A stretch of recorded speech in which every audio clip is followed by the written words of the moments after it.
Ako kasi guys, dito sa aking pag-content ay wala akong masyadong may content ngayon. Gawa ng hindi na kami nakapag-deliver ng isda. Gawa ng wala ng isda sa aming boss. Simula pa noong laging may bagyo na hindi na laging nakukuha ang isda sa parang. Kaya ngayon ay natigil ako sa mga fishing delivery. So ngayon ay dito muna ako sa bahay nakatambay dahil gawa ng wala rin kasing delivery na isda. So ganito lang guys ang gagawin natin guys, na maghahanap tayo ng ibang paraan na para makagawa tayo ng ating mga video na may upload araw-araw dito sa Facebook page.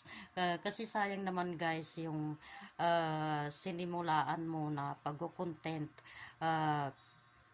pag-upload ng mga video na hindi naman kumikita yung ina-upload mo na mga video. Gawa ng kahit sabihin mo pang mga edit lang ito, pero copyright pa rin yan.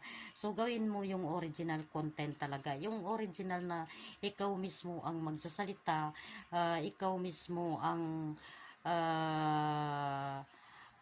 boses mo mismo ang naririnig nila sa content.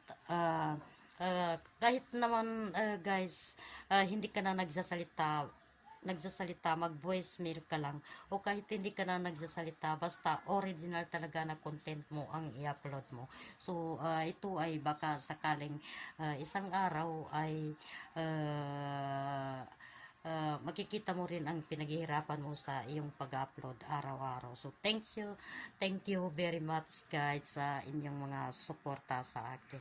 Maraming salamat. God bless.